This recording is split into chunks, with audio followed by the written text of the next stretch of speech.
His wolves had turned away every woman for a century. Then she knelt, and they never left her side. She was on her knees in the frost meadow when I first saw her. Not in supplication, not in fear. She had dropped to her knees in the snow because one of my border wolves, Kale, a gray-muzzled veteran of 12 campaigns who answered to no living soul save me, had sat down in front of her and refused to move. And she was looking at him the way a woman looks at a very old friend she has not seen in years. Steady, unhurried, one mittened hand raised just below his jaw, waiting for him to decide. I pulled my horse to a stop at the ridge. Beside me, Captain Bren reached for his horn. "Hold," I said. Kale leaned forward and pressed his nose to the center of her palm. I had been riding the Voronmore border inspection for 11 years. In 11 years, Kale had done that for exactly no one. I sat on my horse in the cold and watched a packless woman in a patched travel cloak hold the oldest wolf in my kingdom's face between her hands, as though she had always known exactly how to do it. And I felt something happen in my chest that I did not have a name for, and did not especially want one. "Bring her to me," I said. Her name was Sira. She gave it plainly, without the small bow that pack-born women always performed in my presence, and when she straightened and looked at me, across the 10 feet of frozen grass between us, with Kale still pressed against her left knee, her eyes were the gray-green of deep water before a storm, and they did not drop. "You are trespassing on the northern reach of Voronmore," I said. "I know." Her voice was even, not defiant. "I was going to announce myself at the border post. Your wolf had other ideas. Kale does not approach strangers."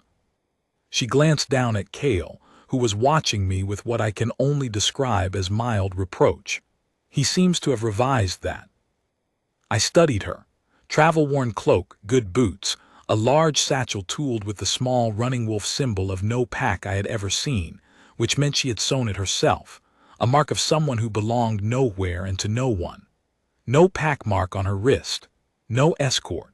She had been walking alone on the border of a wolf kingdom in midwinter with nothing but a healer's satchel and apparently no fear whatsoever. "What is your business in Voronmore?" I asked. "Medicines," she said. "I carry them north in winter because the highland settlements run short and the pack healers don't always reach the outer steadings. I was going to request a 2-day pass through the Eastern Road." "You walk the highland routes alone?"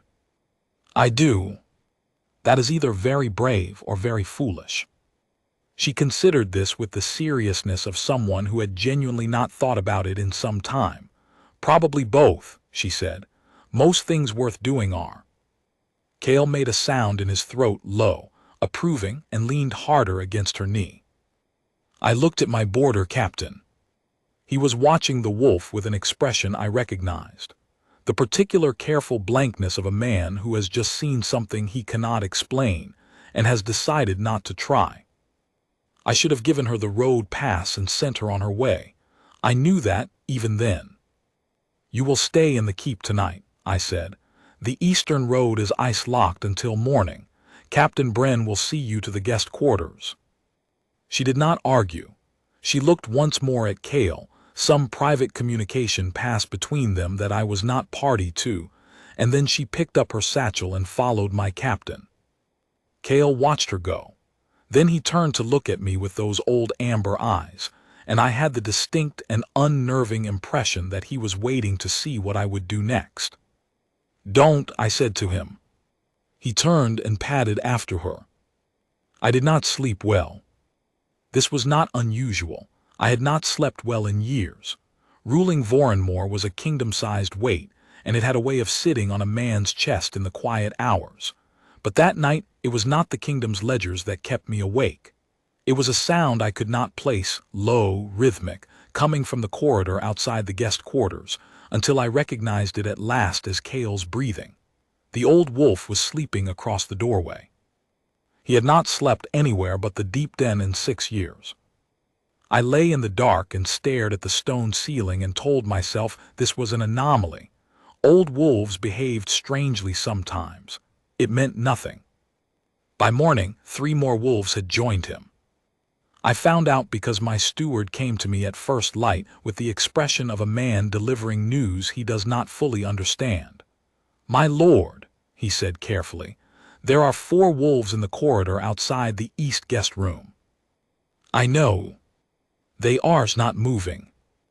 "Also noted." He waited. I did not elaborate. He bowed and retreated, and I spent a longer moment than I should have standing at my window looking out at the frost fields and thinking about nothing in particular. Then I went to the great hall to begin the morning council, and I sent word that the Healer's Road Pass would be extended to 3 days on account of continued ice on the eastern route. The eastern road was not especially iced. The first morning, I heard from my head stable hand that she had risen before dawn and gone to the lower wolf den on her own, not because anyone had told her to, but because she had apparently heard a pup crying in the night and followed the sound. By the time the stable hand went to check, she had the pup's swollen foreleg unwrapped and was cleaning an infected cut with something from her satchel, and 4 more wolves from the lower den were watching her with the focused, reverent attention my pack wolves reserved for things they considered important. The pup's infection cleared by midday. I know because my wolf master told me so, his voice carrying the specific quality of a man who has just witnessed something he intends to retell for years. I did not go to the lower den. I had council business. The second morning, I came down to the great hall early, before the fires were fully stoked, before the tables were set, and found her there. She had pulled a bench near the far hearth and was sitting in the gray pre-dawn light, mending a tear in her travel satchel with the focused patience of someone who does this often. Around her, in a loose half-circle, were 6 of my war wolves, great battle-scarred animals who had patrolled the Voronmore border for years, and who did not, as a general rule, arrange themselves around anything or anyone in a decorative fashion. They were asleep. All of them. Enormous gray heads on their paws, flanks rising and falling slowly in the firelight, deeply and completely at rest in a way I had not seen my wolves rest in a long time, since before the last border war, since before the years that had made them what they were. Watchful, careful, never entirely at ease. They were at ease now. She was at ease too. She looked up when she heard my step, and she did not startle and she did not scramble to her feet, and she said, "Good morning, my lord," in the same even voice she used for everything, and went back to her mending. I stood in the doorway of my own great hall for a moment longer than was dignified. "You should not be here unsupervised," I said. "Your wolves found me," she said without looking up. "I didn't want to disturb them." I looked at the 6 sleeping war wolves. I looked at her. I said, "How long have you had this effect on animals?" She considered the stitch she was making. "As long as I can remember, they always seemed to know something I didn't." "What do you mean?" She glanced up then, and there was something in her face, a very old, very quiet recognition, like a woman who has carried a particular thought for a long time and is deciding whether to say it aloud. "That I was going somewhere," she said. "They always seemed to know I was going somewhere. I just didn't know where." I had nothing to say to that. I was the Alpha King of Voronmore, and I had governed this kingdom for 11 years, and I did not have a single word in response to a packless woman in a patched cloak sitting in my great hall at dawn, surrounded by sleeping war wolves, telling me she had always been going somewhere. I went back to my chambers, and I stood at the window for a long time. Then I sent word that the road pass was extended by 1 more day. The 3rd evening, my council found me. There were 5 of them, the 5 men who had governed Voronmore beside me since the beginning, who had stood with me through the border wars and the succession crises and the long decade of building something worth keeping. I respected them. I trusted them, as a king can trust men who have proven themselves over years. Councillor Maird spoke first. He was the eldest, white-bearded, careful with words in the way of men who have seen too many wars begin because someone was careless with them. "The healer," he said. "Yes," I said. "She has been in the keep 3 days." "She has. The eastern road has been passable since yesterday morning." I said nothing. Maird folded his hands on the table. "My lord, I will say what the others are thinking because I am old enough to say what needs saying. The woman carries no packmark, no title, no bloodline we know. She is, by the laws of Voronmor, packless, which means she holds no legal standing within our borders beyond the courtesy a traveler is owed, and that courtesy has been extended quite far past its natural limit." He paused. "The wolves are fond of her, I note this. It is unusual, but it is not a reason to keep her." "No," I agreed.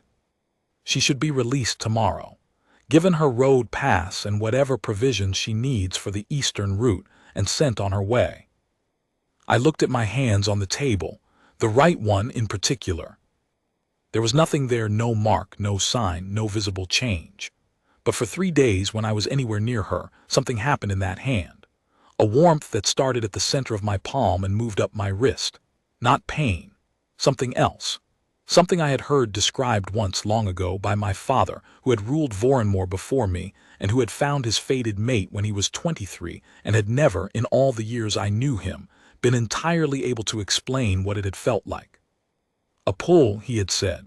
"Like a door you've been standing in front of your whole life, and someone has finally opened it a crack." "I will address the matter tomorrow," I said. I did not sleep at all that night. I went instead to the lower wolf den. I do not know what I expected to find. The pup, perhaps, healed and sleeping with his pack. The ordinary nighttime quiet of the den, the soft sounds of wolves at rest. I found Sira. She was sitting at the far end of the den, her back against the stone wall, her knees drawn up, her satchel beside her. She had a candle, one small flame in all that dark, and she was reading something, or trying to. The light was not really enough. Around her, the entire lower pack had settled. 12 wolves. Pups and battle veterans both, every size and age, all of them arranged against and around her, in the unconscious way of animals who have decided that something is theirs to keep safe. Farron was there. This stopped me in the doorway. Farron was the oldest wolf in Voronmor, gray-white now, nearly blind in one eye, who had been my father's wolf before he was mine. He had not left the deep den in 6 years. He had not sought the company of anyone in 6 years. He lay with his great head across her feet, and he was asleep. She looked up at me. In the candlelight, her eyes were very dark and very still, and she did not say anything. She just looked at me the way she had looked at Kale that first day in the frost meadow, with the steadiness of someone who is exactly where she expected to be. "My lord," she said softly, careful not to disturb Farron. "How did you get in here?" I asked. My voice came out quieter than I intended. "Farron came to my door," she said. "He wanted me to follow him. I followed him." I looked at Farron. 6 years in the deep den, and he had walked up 3 flights of stairs to bring her back down with him. I crossed the den carefully, stepping around sleeping wolves, and sat down on the stone floor across from her. I did not examine why I did this. I just did it. "How long have you been traveling?" I asked. 4 years, she said. "Alone?" "Yes." "Why?" She was quiet for a moment. Outside the den, somewhere in the keep above us, wind moved against the stones. "I had a pack once," she said at last. "A small one. They disbanded when the healer had died and there was no one to take on the work. I could have joined another pack, but—" she looked at Farron's sleeping face. "The wolves kept sending me north. Every time I tried to settle somewhere, they'd start coming. Strays and border runners and pups that had wandered off. And they'd just look at me and start walking, and I'd follow because I always followed, and somehow I always ended up further north than I'd planned." She paused. "I think I was always coming here. I just didn't know what here was." My right hand was burning. Not painfully, warmly, insistently. a warmth that had been building for 3 days and was now, in this small stone room lit by a single candle, reaching a pitch that I could not pretend was nothing. I turned my palm upward and looked at it. The mate mark was there. It had not been there that morning. It was there now, a faint tracing of silver white at the center of my palm, the shape of it old and unmistakable and known to every wolf-born king, since the first alpha of Voronmor had pressed his hand to his mate's and felt the same light. I had seen this mark once in my life, on my father's hand, and I had always assumed I would never see it on mine. I looked up at her. She was watching me with an expression that I would later understand was the expression of a woman who has known something for quite some time and has simply been waiting for the other person to catch up. Her own left hand was resting on her knee, palm upward, and the same silver white was there. Faint. Real. "How long?" I said. "Since you came to the border," she said. "I saw you on the ridge and it started. I didn't know what it was. I've never been pack-born. I didn't know what a mate mark looked like." She looked at her hand. "It's been getting clearer every day." I sat in the wolf den in the deep dark of Voronmor and looked at my fated mate, and felt 12 years of certainty shift under me like ice in spring. Every assumption I had made about how my life was going to be, every year I had spent telling myself that a king who had no mate was still a king, every careful wall I had built against a wanting I had buried so thoroughly that I had nearly forgotten it was there. Farron made a small sound in his sleep. The warmth in my palm moved up my wrist. "You said you were going somewhere," I said, "all those years. The wolves kept sending you north." "Yes. They were sending you here." "It seems so." I looked at the den, 12 wolves, Farron, the candle, the dark stone walls of the kingdom I had built and would keep building for the rest of my life. I looked at her. "I am sorry," I said, "that it took me 3 days." She smiled, the first full smile I had seen from her, and it changed her face entirely, not because it made her different, but because it made her entirely herself, entirely present. And I understood in that moment what Kale and Farron and every wolf in Voronmor had understood from the moment they first saw her, that she was the realest thing any of us had been near in a very long time. "It took you 11 years, she said. 3 days seems quite fast, actually." I called the council at mid-morning. I gave them no indication of what was coming. Maird arrived prepared with the road pass document. I could see it in his hand, folded, formal. The other 4 councillors arranged themselves at the long table with the faces of men ready to discharge an uncomfortable piece of administrative business quickly and move on. Sira was not in the hall. I had asked her to wait in the great room. She had nodded and gone without asking why. I sat at the head of the table and looked at my 5 councillors. "Yesterday," Maird began, "we discussed the matter of—" "I know what we discussed," I said. He stopped. "I'm going to tell you something," I said, "and I want you to hear it fully before anyone speaks." I looked at each of them in turn. "The woman who has been staying in the east guest room is my fated mate. The mate mark appeared last night. It is on both our hands. Farron confirmed it. He has not left the deep den in 6 years, and last night he walked up 3 flights of stairs to lead her back down to the pack. I do not say this to request anyone's opinion. I say it because you are my counsel, and you have served this kingdom with me for over a decade, and you deserve to hear this from me directly in this room before the rest of Voronmor does." Silence. Maird's prepared road pass document sat on the table in front of him, untouched. "She is packless," Councillor Davin said. He was the youngest of the 5, careful, precise, good with law. He said it not as an objection, but as a fact that needed addressing. "She was packless," I said. "She is my Luna." Another silence, longer. "The mate mark," said Maird slowly. "Yes." He looked at the document in front of him. Then he set it aside, and when he looked up at me his expression had changed, the bureaucratic caution replaced by something older, the look of a man remembering his own king's fated mate, and what it had meant for Voronmor when it came. "Farron," he said. "Farron," I confirmed. Maird stood up. It took him a moment. He was old, and his knees gave him trouble in the cold, but he stood, and he bowed, and the other four followed him. "Then," Maird said, "we should prepare the great hall." We held it at dusk. Not a ceremony. I had not wanted ceremony. Voronmor already had enough of those, formal events with their prescribed words and their ancient rituals, and what this was did not fit inside that shape. This was a declaration. It needed only the pack gathered and the truth said aloud. The great hall filled. Word had moved through the keep the way word always moved in wolf kingdoms. Fast, quiet, specific. My pack members came in from the yard and the wolf runs in the great kitchens, and they stood along the walls and at the tables and near the doors, and the wolves threaded among them. Because wherever Sira went in Voronmor, the wolves followed, and she was at my side when I walked in and they came with us. I had given her a cloak, not a formal one, not the heavy embroidered thing that protocol would have required. My own riding cloak, heavy wool, charcoal gray, which I'd had since before the border wars. She wore it over her travel clothes. She had not asked for anything else, which was exactly what I would have expected of her.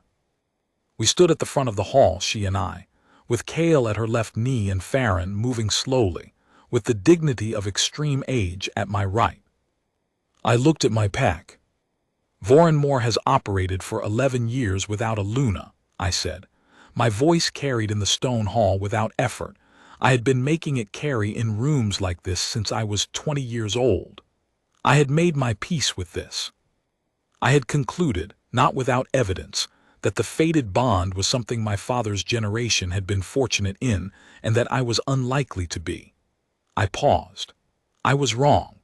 The mate mark arrived 3 nights ago, and it arrived because the woman standing at my side has been walking north through wolf kingdoms for 4 years, following the wolves that kept finding her and sending her on, because they all knew what I did not yet know. The hall was quiet, not the held breath quiet of an audience waiting for the end of an announcement, the deeper quiet of people who have just heard something true. "Her name is Sira," I said. "She carries no pack mark because she has spent 4 years belonging to every wolf that needed her and to none that could keep her. She will carry a different mark now." I turned to her. She was looking at me with the same steady stormwater eyes, and she did not look nervous or overwhelmed or uncertain, and I thought, of course she doesn't. She has been walking toward this for 4 years. She has always known she was going somewhere. I took her hand. My right, her left. Our palms together, the mate marks aligned, and the warmth that had been building for 3 days resolved into something that did not have a name in any language I knew, a settling, like a door finally resting in its frame after years of standing open to the wind. "Before this pack and every wolf in Voronmor," I said, "I claim her as my fated mate and my Luna." Farron lifted his head. He made a sound, a long, low sound, the old gray wolf's voice carrying through the hall the way it had once carried across a battlefield. And around us every other wolf took it up, low and sustained and unmistakable, the way wolves had always marked something that mattered. The hall bowed. All of it, pack members and keep staff and counselors alike, Maird first among them, moving with a care that cost him something and performing the gesture anyway, because he had served Voronmor long enough to know what a fated mate meant, and what a king looked like when he had stopped fighting himself. Near the back of the hall, Counselor Davin, who had been the one to say she is packless, who had said it not cruelly but as a man thinking through the law, bowed last, slowly, and then straightened and met my eyes with an expression that was something between acknowledgement and a man quietly updating his understanding of how the world worked. I did not make anything of it. He had been doing his job. The law had been what it was until I changed it, and I did not begrudge a careful man his careful thinking. Sira felt me look at him. She had that quality. She always seemed to know where my attention was, the way the wolves always seemed to know. He wasn't wrong, she said, very quietly only for me. I was packless. Not anymore, I said. She looked at the hall, at the wolves still threading among the gathered pack, at Farron, at Cale pressed against her knee, at the faces of the people who would be her people now. No, she said, not anymore. Later, much later, when the hall had quieted and the pack had gone to their evening fires, and the wolves had settled in the den and on the corridors, and in every warm corner of Voronmore Keep, I found Sira at the window of the east room, the one she'd been given that first night. She was looking out at the frost meadow. In the dark, you could see the border posts and the faint line of the eastern road catching the last light, and beyond it the far hills she had walked in from. 4 years, I said. 4 years, she said. Did you know when you started that it ended here? She was quiet for a moment. The wolves always knew, she said, and I always trusted the wolves more than I trusted myself. So I suppose I knew the way you know something when you're not ready to look at it directly, sideways, in pieces, one step at a time. I thought about that. I thought about Cale in the frost meadow, nose pressed to her palm. I thought about Farron, who had not left the deep den in 6 years, walking up 3 flights of stairs. I thought about the years I had governed this kingdom with great efficiency and absolute conviction, and the mate mark that had not appeared until a packless woman in a patched cloak knelt in the snow and my oldest wolf decided that was enough of that nonsense. My wolves knew before I did, I said. She looked at me with the small private smile I was beginning to recognize, the one that was entirely her, entirely real, entirely without performance. Wolves generally do. I had no rebuttal for this, it was true. Outside, in the frost meadow, the night was clear, cold and star-thick, the kind of winter sky that made Voronmore's dark basalt plains look like something from a story. The kind of sky that made 4 years of walking toward a place you didn't have a name for seem like exactly the right amount of time.